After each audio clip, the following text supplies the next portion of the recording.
తెక్కోబోతుందా क्षितिरतरविशीतकिरणः स्मरोऽहं सशक्रः तदनु च परामारहरयः अमीरुल्लेखाभिः त्रिसुभिरवसानेषु घटिताः भजन्ते वर्णास्ते तव जननि नामावयवदाम्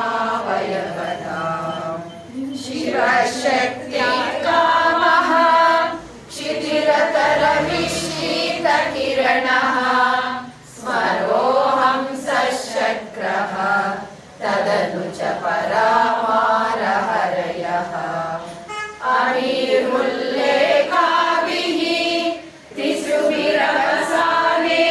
घटिताः भजन्ते वर्णास्ते तव जननि नामावयवसा शिवशक्ति कामः क्षितिरतरविशीतकिरणः स्मरोऽहं सशक्रः तदनु च परामारहरयः अमीरुल्लेखाभिः त्रिसुभिरवसानेषु घटिताः भजन्ते वर्णास्ते तव जननि नामावयवता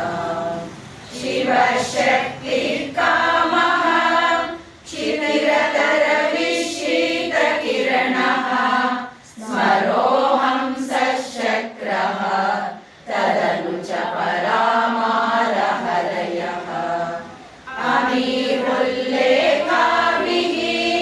त्रिसुभिरवसानेषु घटिताः भजन्ते वर्णास्ते तव जननि नामावयवता शिवशक्ति कामः क्षितिरतरविशीतकिरणः स्मरोऽहं सशक्रः तदनु च परामारहरयः अमीरुल्लेखाभिः त्रिसुभिरवसानेषु घटिताः भजन्ते वर्णास्ते तव जननि नामावयवता शिवशक्ति कामः क्षितिरतरविशीतकिरणः स्मरोऽहं सशक्रः तदनु च परामारहरयः अमीरुल्लेखाभिः त्रिसुभिरवसानेषु घटिताः भजन्ते वर्णास्ते तव जननि नामावयवता शिवशक्ति कामः क्षितिरतरविशीतकिरणः स्मरोऽहं सशक्रः तदनु च परामारहरयः अमीरुल्लेखाभिः त्रिसुभिरवसानेषु घटिताः भजन्ते वर्णास्ते तव जननि नामावयवता शिवशक्ति कामः सर्वं तदिदमनुगृह्णाति च शिवः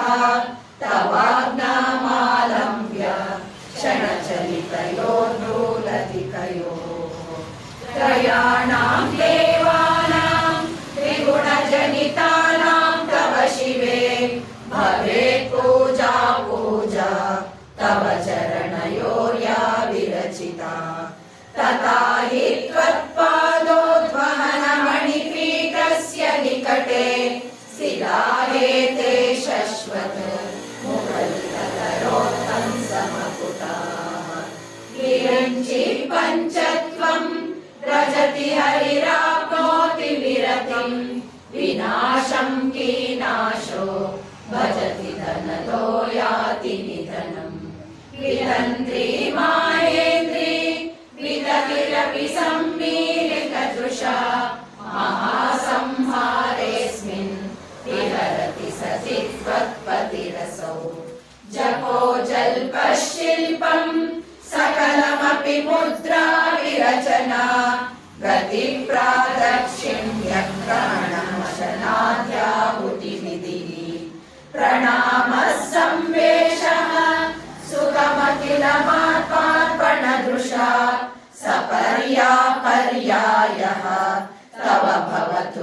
तन्मे दुनोतु त्वान्दं नः तुलितदलितेति वरवलम् घनस्निग्धश्लक्ष्णं चिकुरनिकुरुम्बं तव शिवे यदीयं सौरभ्यं सहजमुपलब्धुं सुमनसो वसन्त्यस्मिन् मन्ये बलमतनवाटी विकटिना तनोतु क्षेमं नः तव वदन सौन्दर्यलहरी परिवाहस्रोतः सरणिरिव सीमन्तसरणिः वहन्ति सिन्दूरं प्रबलकबरी भारतिमिराद्विषां वृन्दैर्बन्धीकृतमिव नवीनार्थकिरणम् अरालैः स्वाभाव्यात् अलिकलभसश्रीविरलकैः परीतं ते वक्त्रं परिहसति पङ्केरुहरुचिम् दलस्मेरे यस्मिन् दशनरुचि किञ्जल्करुचिरे सुगन्धौ मार्यन्ति स्मरदहनचक्षुर्मधुलिहा ललाटं लावण्यद्युतिविमलमाभाति तव यत् द्वितीयं तन्मन्ये वकुटघटितं चन्द्रशकलम् विपर्यासन्न्यासात् उभयमपि सम्भूय चमितः सुधालेपस्यूतिः परिणमतिराकानिमकरः भ्रुवौ मुग्ने किञ्चित् भुवनभयभङ्गव्यसनिनि त्वदीये नेत्राभ्यां मधुकररुचिभ्यां धृतगुणम् धनुर्मन्ये सव्येतरकरगृहीतं प्रतिपदेः प्रकोष्ठे मुष्टौ च स्थगयति निगूढान्तरमुमे अहस्सूते सव्यं तव नयनमर्कात्मकतया त्रिया मां वामन्ते सृजति रजनीनायकतया तृतीया ते दृष्टिः दरदलितहेमाम्बुजरुचिः समाधत्ते सन्ध्या दिवसदिशयोरन्तरचने विशाला कल्याणी स्फुटरुचिरयोध्या कुवलयैः कृपाधाराधारा किमपि मधुरा भोगवतिका अवन्ती दृष्टिस्ते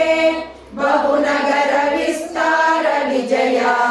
ध्रुवं तत्तन्नाम व्यवहरणयोग्या विजयते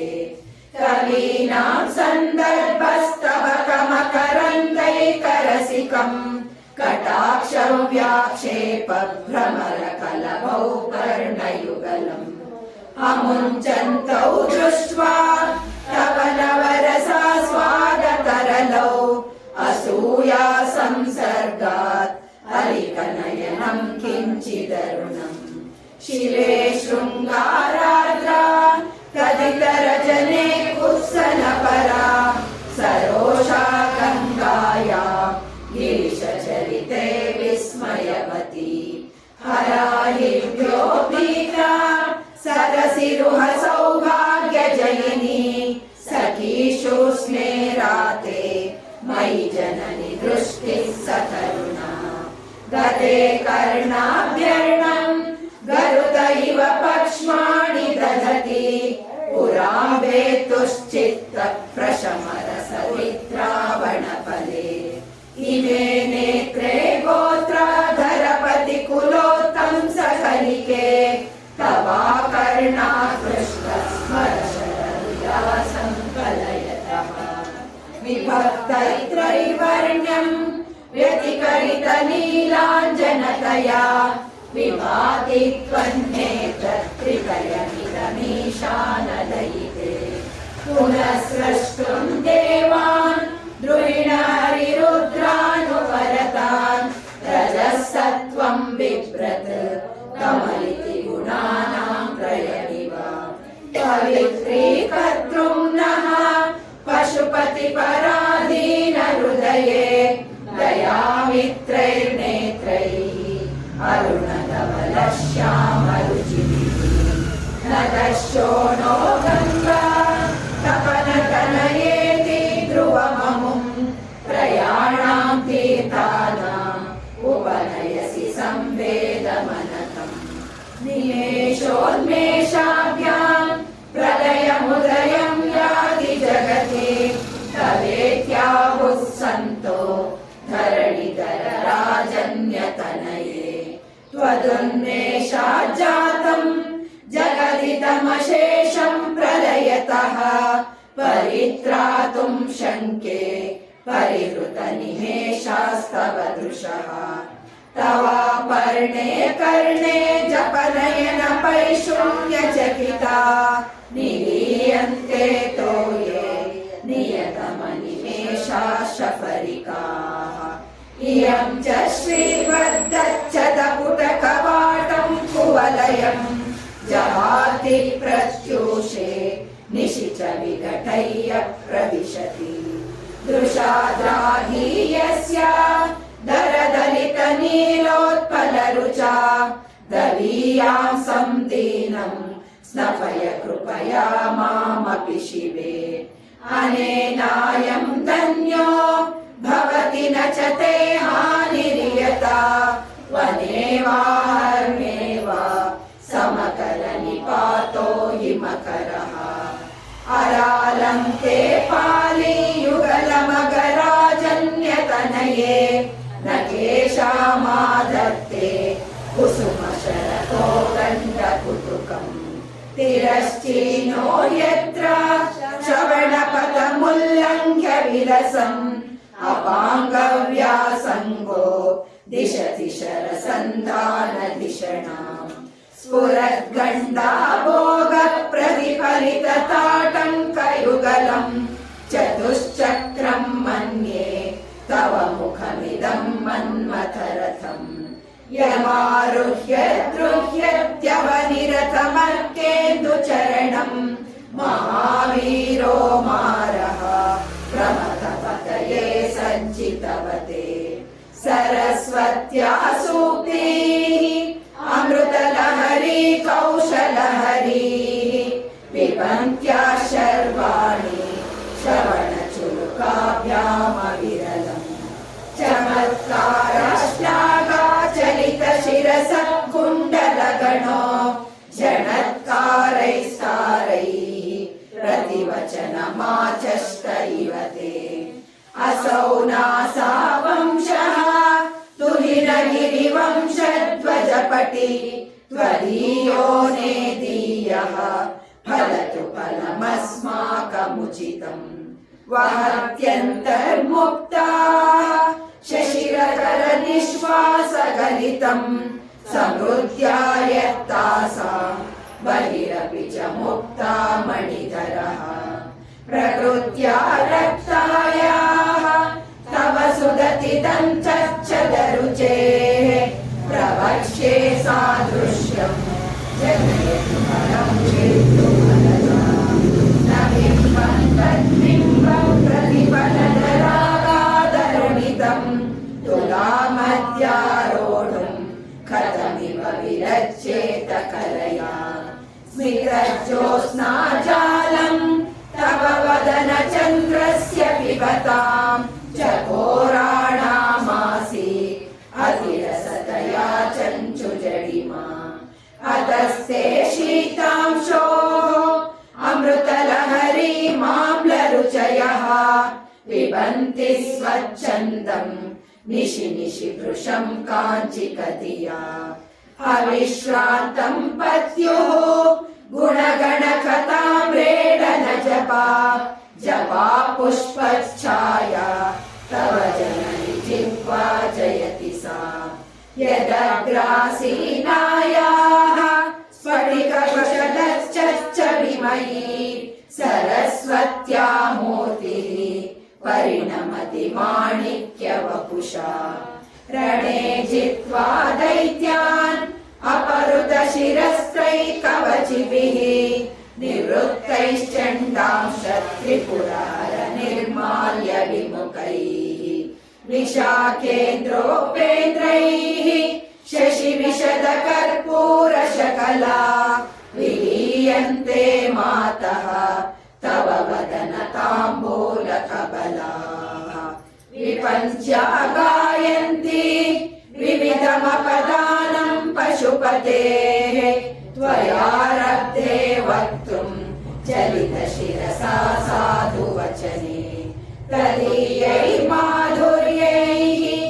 अपलपिततन्त्री कलरवाम् निजां वीणां वाणी निचुलयति चोलेन निवृतम् कराग्रेण स्पृष्टम् पुलिनगिरिणा वत्सलतया गिरीशेनोदस्तम् मोरधरपानाकुलतया करग्राह्यम् शम्भोः मुखमुकुरवृन्तम् गिरिसुते कथम् कारम् ब्रूमः तव चुबुकमौपम्यरहितम् भुजाश्लेषा नित्यम् पुरदमहितुकण्टकवती तव ग्रीवा धत्ते मुखकमलनालश्रियमियम् स्वतश्वेता काला गरुबहुलजम्बालमलिना मृणालीलालित्यम् वहति यदलोहारलतिका गले रेखास्तिस्रो गतिगमकगीतैकनिपुणे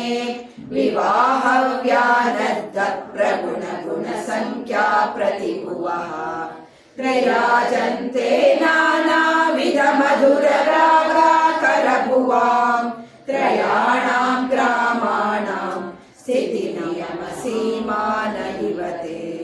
मृणाली मृद्वीनाम् तव भुजलतानाम् चतसृणाम् चतुर्भिः सौन्दर्यम्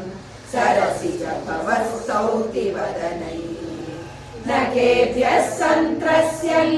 प्रथममतनादन्धकरिपोः चतुर्णाम् शीर्षाणाम् सममभयहस्तार्पणधिया नखानामुद्योतैः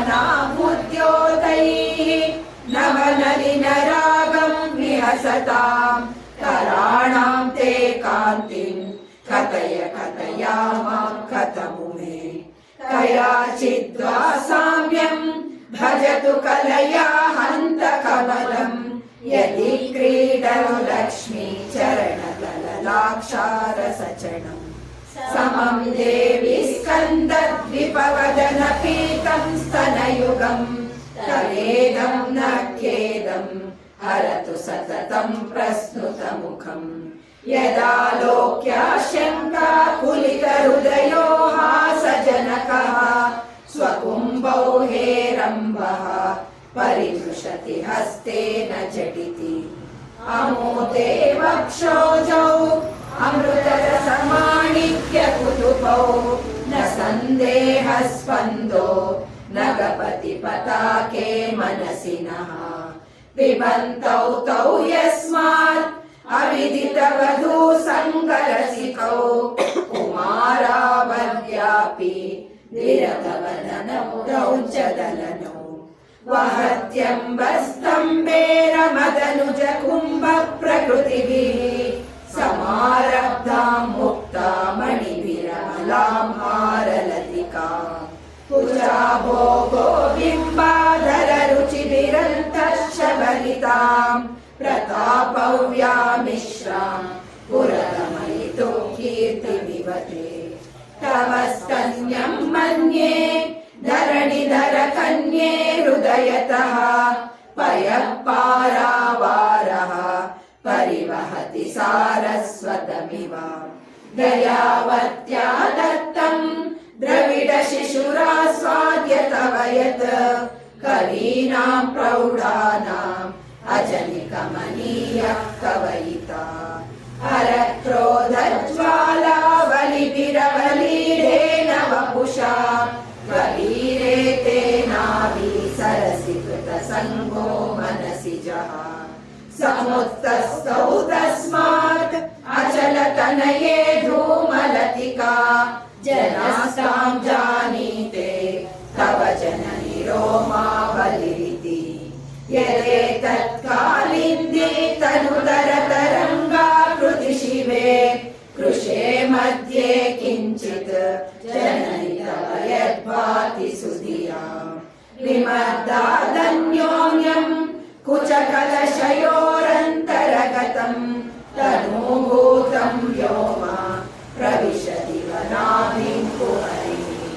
स्थिरो गङ्गावर्तः स्तनमुकुलरोमावलिलता कलावालं कुण्डं कुसुमशरतेजोहुतभुजः रतेर्लीलागारं किमपि तव नाभिर्गिरिसुते बिलद्वारं सिद्धेः गिरिशनयनानां विजयते निसर्गक्षीणस्य स्तनकटभरेण क्षमजुषो नमन्मूर्तेर्नारी तिलकशनकैस्तृट्यत इव चिरं ते मध्यस्य त्रुटिततटनीतीरतरुणा समावस्थास्तेनो भवतु कुशलं शैलतनये कुचौ सद्यस्निग्ध्यत्तटघटितकूर्पासविदुरौ कषन्तौ दोर्मूले कनककलशाभौ कलयता तव त्रातुं भङ्गात् अलमिति वलग्नं तनुभुवा त्रिडानद्धं देवी त्रिवलिवली वल्लिविरवा गुरुत्वं विस्तारं क्षितिधरपतिः पार्वती निजात् नितम्बादाचित्य वैहरणरूपेण निददे अतस्ते विस्तीर्णो गुरुरयमशेषां वसुमतीं नितम्बप्राकारः स्थगयति लघुत्वं नयति च करीन्द्राणां शुण्डान् कनककदली काण्डपटलीम् उभाभ्यामूरुभ्याम् उभयमपि निर्जित्य भवति सुवृत्ताभ्यां पत्युः प्रणति कठिनाभ्यां गिरिसुते विधिघ्ने जानुभ्यां विबुधकरि कुम्भद्वयमसि पराजेतुं रुद्रं द्विगुणशरगर्भौ गिरिसुते निषङ्गौ जङ्गेते विषमविशिखो बाढमकृता यदग्रे दृश्यन्ते दशशरफलापादयुगलीनकाग्रच्छद्मानः सुरमकुटशाणैकनिशिताः श्रुतीनां मूर्धानो ददति तव यो शेखरतया ममाप्येतौ मातः शिरसि दयया देहि चरणौ ययोपाद्यं पातः पशुपति जटाजूटतटिनी ययोलाक्षा लक्ष्मीः अरुणहरिचूडामणिरुचिः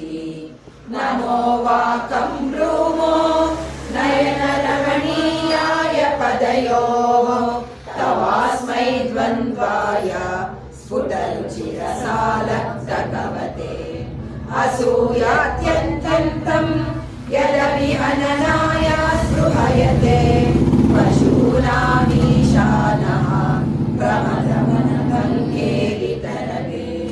वृषा कृत्वा गोत्रस्खलनमथ वैलक्ष्यनमितम् ललाटे भर्तारम् चरणकमले ताडयति ते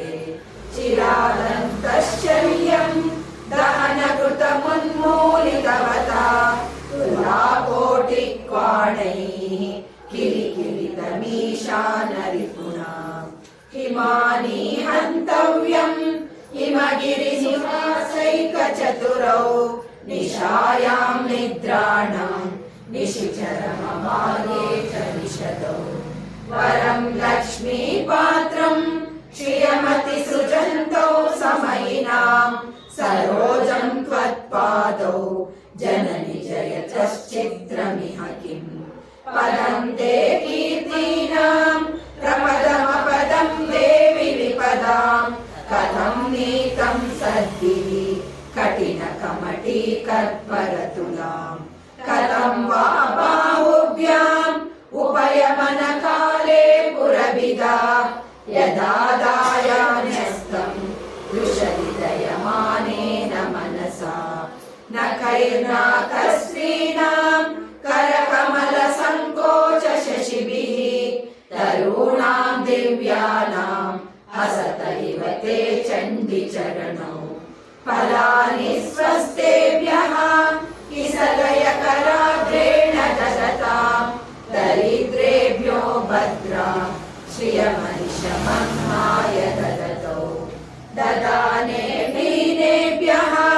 श्रियमनिशमाशानुसदृशीम् अमन्दं सौन्दर्यप्रकरमकरन्दं लिखिरति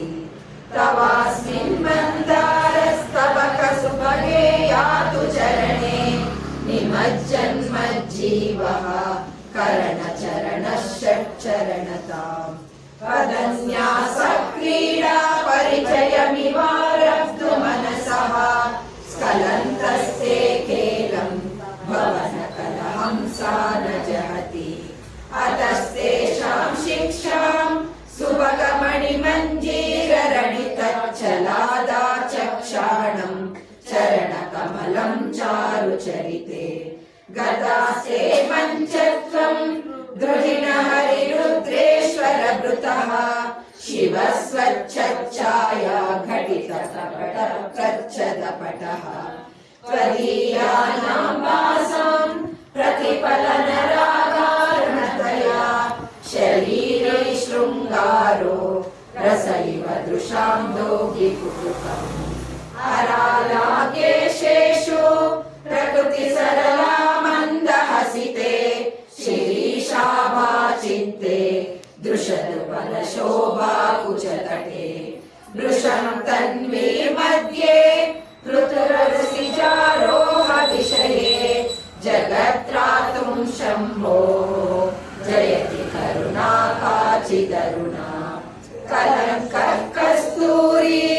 रजनिकरबिम्बं जलमयं कलाभिः कर्पूरैः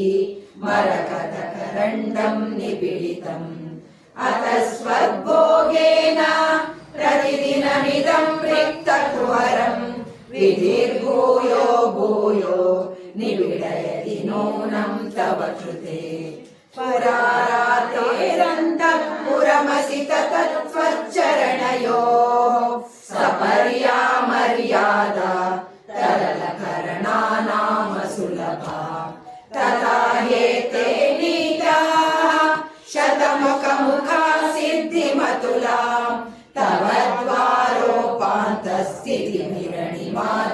द्वारोपान्तस्थितिमिरणिमाद्याभिरमराः कलत्रं वैदात्रं कति कति भजन्ते न कवयः श्रियो देव्या को वा न भवति पतिकैरपि धनैः महादेवं हित्वा तव संसति नामचरणे कुचाभ्यामासङ्गः कुरवकतरोरभ्यसुलभः गिरामाहुर्देवी द्रुहिणगृहिणीमागमविदो हरे पत्नीं पद्मा हरसहचरीमद्रितनया तुरीया कापि त्वं दुरधिगमनिसीममहिमा महामाया विश्वं भ्रमयसि परब्रह्म महिषी कदा काले मातः कथय कलितालब्धकरसं पिबेयं विद्यार्थी तव चरणनिर्णेजनजनम् प्रकृत्या मूकानाम् अपि च कविताकारणतया कदा दत्ते वाणी मुखकमलताम्बूलरसताम् सरस्वत्या लक्ष्म्या विधिहरिसपत्नो विहरते रते पाते व्रत्यं शिथिलयति रम्येण वपुषा चिरं जीवन्नेव शपितपशुपाशं व्यतिकरः परानन्दाभिक्यं रसयति रसं त्वद्भजनवान् प्रदीपज्वालाभिः दिवसकरनीराजनविधिः सुधासूतेश्चन्द्रोपलजलवैरग्यरचना स्वकीयैरम्भोभिः सलिलनिधिसौहित्यकरणम् त्वदीयाभिर्वाग्भिः तव जननि वाचां स्तुतिरियम् त्वदीयाभिर्वाग्भिः तव जननि वाचां स्तुतिरियम् त्वदीयाभिर्वाग्भिः तव जननि वाचां स्तुतिरियम् पश्यन्नात्मनि मायया बहिरिवो भूतयता निद्रया यः साक्षात् कुरुते प्रबोधसमये स्वात्मानमेवाद्वयम् तस्मै श्रीगुरुमूर्तये नमः इदं श्रीदक्षिणामूर्तये तस्मै श्रीगुरुमूर्तये नमः इदं श्रीदक्षिणामूर्तये बीजस्यान्तरिवान् गुरो जगदिदं प्राग्निर्विकल्पं पुनः माया कल्पितदेशकालकलना वैचित्रचित्रीकृतम् मायावीव विजृम्भयत्यपि महायोगी वयस्वेच्छया तस्मै श्रीगुरुमूर्तये नमः इदं श्रीदक्षिणामूर्तये तस्मै श्रीगुरुमूर्तये नमः इदं श्रीदक्षिणामूर्तये यस्यैव स्फुरणं सदात्मकमसत्कल्पार्थकं भासते साक्षात् तत्त्वमसीति वेदवचसा यो बोधयत्याश्रितान् यः साक्षात्करणात् भवेन पुनरावृत्तिर्भवाम्भोनिधौ तस्मै श्रीगुरुमूर्तये नमः इदं श्रीदक्षिणामूर्तये तस्मै श्रीगुरुमूर्तये नमः इदं श्रीदक्षिणामूर्तये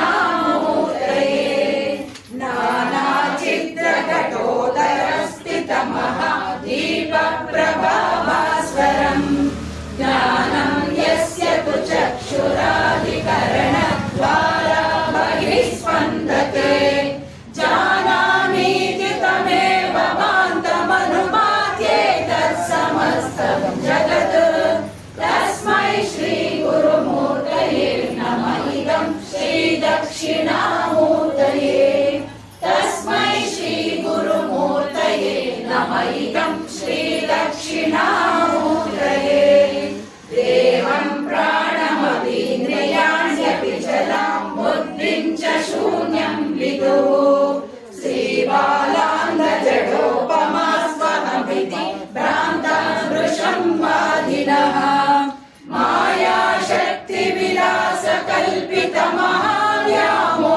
मायाशक्तिविलासकल्पितमहाव्यामोहसंहारिणे तस्मै श्रीगुरुमूर्तये नमः इदं श्रीदक्षिणामूर्तये तस्मै श्रीगुरुमूर्तये नमः इदं श्रीदक्षिणामूर्तये राहुग्रस्तदिवाकरेन्द्रसदृशो माया समचालनात् सन्मात्रकरणोपसंहरणतो यो भूसुषुप्तः पुमान् प्रागस्वाप्समिति प्रबोधसमये यः प्रत्यभिज्ञायते तस्मै श्रीगुरुमूर्तये नमः इदं श्रीदक्षिणामूर्तये तस्मै श्रीगुरुमूर्तये नमः इदं श्रीदक्षिणामूर्तये बाल्यादिष्वपि जाग्रदादिषु तथा सर्वास्वस्थास्वपि व्यावृत्तास्वनुवर्तमानमहमित्यं तत्स्फुरन्तं सदा स्वात्मानं प्रकटीकरोति भजतां यो मुद्रया भद्रया तस्मै श्रीगुरुमूर्तये नमः इदं श्रीदक्षिणामूर्तये तस्मै श्रीगुरुमूर्तये नमः इदं श्रीदक्षिणामूर्तये विश्वं पश्यति कार्यकारणतया स्वस्वामि सम्बन्धतः शिष्याचार्यतया तथैव पितृपुत्राद्यात्मना भेदतः स्वप्ने जागृति वा येष पुरुषो माया परिभ्रामितः तस्मै श्री गुरुमूर्तये नमः इदं श्री दक्षिणामूर्तये तस्मै श्री गुरुमूर्तये नमः इदं श्री दक्षिणामूर्तये पूर्वम्भास्य नलो निलोम्बरमहाज्ञातुं हिमांशु पुमान् इत्याभाति चराचरात्मकमिदं यस्यैव मूर्त्यष्टकम् नान्यत् किञ्चन विद्यते विमृशतां यस्मात् परस्मात् विभोः तस्मै श्री गुरुमूर्तये नमः इदं श्री दक्षिणामूर्तये तस्मै श्री गुरुमूर्तये नमः इदं श्री दक्षिणामूर्तये सर्वात्मत्वमिति स्फुटीकृतमिदं यस्मादमुष्मिं स्तवे तेनास्य श्रवणात् तत्तमननात् ध्यानाश्च सङ्कीर्तनात् सर्वात्ममहाविभूतिसहितं साधीश्वरत्वं स्वतः सिद्ध्येतत्पुनरष्टदा परिणतं चैश्वर्यमव्याहतम् सिद्ध्येतत्पुनरष्टदा परिणतं चैश्वर्यमव्याहतम् ಭಗವತಿ ಭಜನಾ ಮಂಡಳಿಯವರು ಪಠಣ ಮಾಡುತ್ತಿದ್ದೇವೆ. ನಾವು ನವೆಂಬರ್ 1ನೇ ತಾರೀಕಿನಿಂದ ಪ್ರಾರಂಭ ಮಾಡುತ್ತೇವೆ ನಮ್ಮ ಸೌಂದರ್ಯ ಸಪ್ತಾಹ. ಅದರ ನಂತರ ರಾಮತಾರಕ ಮಂತ್ರವನ್ನು ಪಠಿಸುತ್ತೇವೆ. ಹಾಗೆ ಗುರುಗಳ ಆಶೀರ್ವಾದ. ಅಯೋಧ್ಯೆಯಲ್ಲಿ ರಾಮ ಮಂದಿರ ನಿರ್ಮಾಣಕ್ಕಾಗಿ ನಾವಂತೂ ಶ್ರಮಿಸಲು ಸಾಧ್ಯವಿಲ್ಲ. ನಮ್ಮ ಕೈಯಲ್ಲಾದಂತಹ ಸೇವೆ ರಾಮತಾರಕ ಮಂತ್ರ. ಈ ಮಂತ್ರವನ್ನು ಎಲ್ಲ ಗೃಹಿಣಿಯರು ಪಠಿಸೋಣ ಎಂದು ಎಲ್ಲರಲ್ಲೂ ವಿನಂತಿಸಿಕೊಳ್ಳುತ್ತೇನೆ. ಇದನ್ನು ಜಗದ್ಗುರುಗಳಾದಂಥ ವಿಧುಶೇಖರ ಭಾರತಿ ಸ್ವಾಮೀಜಿಯವರು ಅವರ ಕಾರ್ಯವನ್ನು ಪಠಿಸಿ ಅಂತ ನಮ್ಮ ಭಜನಾ ಮಂಡಳಿಯಂತೆ ಎಲ್ಲ ಭಜನಾ ಮಂಡಳಿಯವರು ಕೂಡ ರಾಮತಾರಕ ಮಂತ್ರವನ್ನು ಪಠಿಸಿ ಆ ರಾಮರ ಕೃಪೆಗೆ ಪಾತ್ರರಾಗಿ ಎಂದು ವಿನಂತಿಸಿಕೊಳ್ಳುತ್ತೇನೆ. ಅಯ್ಯೋ ಶ್ರೀರಾಮ ಜಯ ರಾಮ ಜಯ ಜಯ ರಾಮ ಶ್ರೀರಾಮ ಜಯ ರಾಮ ಜಯ ಜಯ ರಾಮ ಶ್ರೀರಾಮ ಜಯ ರಾಮ ಜಯ ಜಯ ರಾಮ ಶ್ರೀರಾಮ ಜಯ ರಾಮ ಜಯ ಜಯ ರಾಮ ಶ್ರೀರಾಮ ಜಯ ರಾಮ ಜಯ ಜಯ ರಾಮ ಸದ್ಗುರುಮೂರ್ತಿ ಕಿ ಅಂಬಾ ಮಾತಾ ಕಿ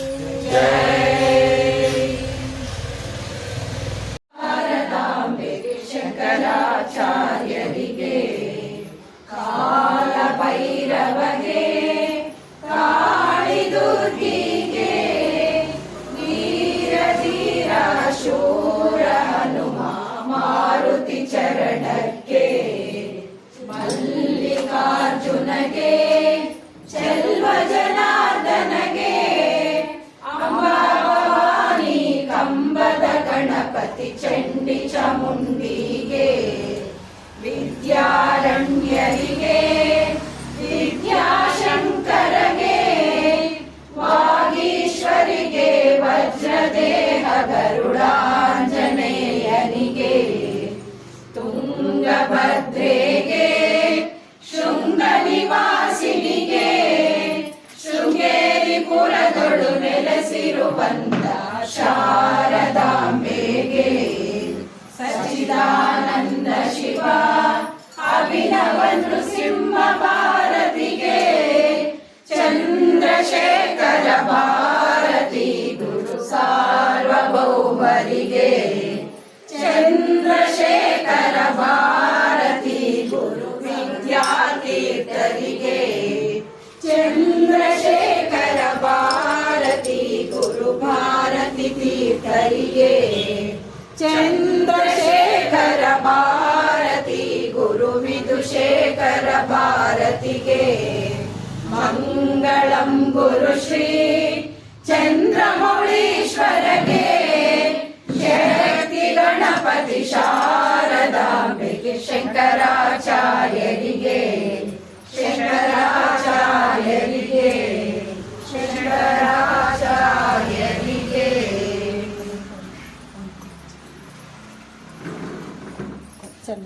ಚರಿತೆ ಕಾರಯಮಾಮೃತ ಪುಣ್ಯಂ ತವ ಗುಣಗಾನರತಂ ಮಹಿತೆ ತವ ಗುಣಗಾನರತಂ ಮಹಿತೆ ಸಹಸ್ರಾರ ಕಮಲೆ ಸರಳಂ ವಿಹರಸಿ ಧನ್ಯೇ ಶಿವಾನಂದ ಮಂಜ ವಿಲಸಿತೆ ಚಿದಾನಂದ ಮುದಿತೆ ಶರಣ್ಯೇ ಚಿದಾನಂದ ಮುದಿತೆ ಭವಾನಿ ಮಹಿದಾಸೆ ದೃಷ್ಟಿಂ ವಿತರತೆ ಸಕರುಣಾ ನಿಜ ಸಾಯುಜ್ಯ ಪದೈಕ ವಿತರಣ ನಿಖಿಲ ದುಃಖ ತರಣ ಐಕ ನಿಖಿಲ ದುಃಖ ತರಣ ಭವತು ಮೇ ವಿಲಸಿತಂ ಸಕರ್ಯಾಮಿ ರಚನಂ ತವ ಶಿವೆ ಸಮಕರಣಿ ಪಾದೈ ಮಕರ ಸಮಾನ ದೃಶಾ ಸಮಯ ಕೃಪಯಾ ಮಾಮಪಿ ದೃಶಾ ಸಮಯ ಕೃಪಯಾ ಅನೇನ ಧನ್ಯಮಿಮಂ ಮನ್ಯೇ ಧರಣಿಧರ ಸುಕನ್ಯೇ